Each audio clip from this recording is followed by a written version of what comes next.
over the last couple of days, and you'll probably feel it into the next few days as well, it feels like there's a lot of upheaval in the air.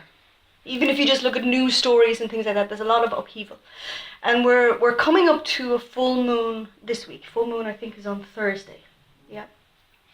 And this can often happen in the run-up to a full moon.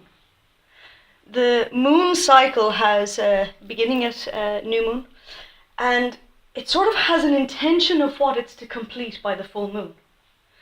So for me, it kind of feels like if anything gets delayed, it's like everything is getting close to the deadline. So loads of stuff can come up in the days close to the full moon.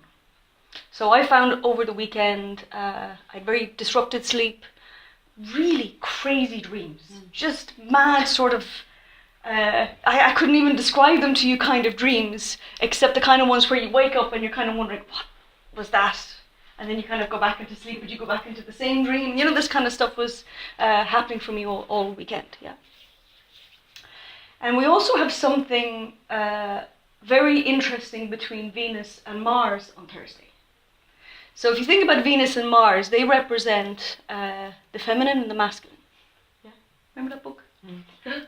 And she made millions from that book.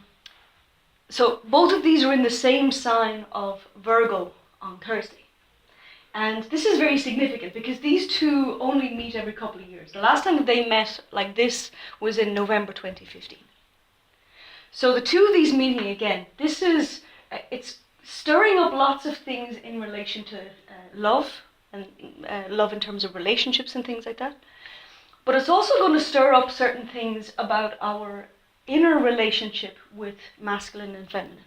And in particular, our relationship with divine masculine and divine feminine. Because that's kind of what we do here. Here's the space where we can connect into the divine aspect of those. Yeah. So to greater or lesser extents throughout our life, we might have enhanced or emphasized more of the masculine side or feminine side of our personality. And some of this can be connected to what felt approved of, or what felt like would keep us safer, or what felt like would help us be more successful, things like this. Whatever we saw valued. Yeah. So, and as we go through life, if we are too much in one or the other, we're going to run into issues. At some point, something is going to require us to step more into the other side of it. So our ideal is that we have both, that we're able to draw on our inner masculine and inner feminine characteristics. So our inner feminine characteristics are things like our sense of intuition, our ability to be able to really connect into feelings, emotions, creativity, that side of things, nurturing. That side of us is very much in our feminine side, our feminine energy. Our masculine side is action taking. That's our taking action, building. It's a very protective side of our personality. If we're ever called into action like that, we're using our inner masculine to do that. Standing up for ourselves, or standing up for somebody else, standing up for a cause. That hugely comes from our masculine side. Yeah.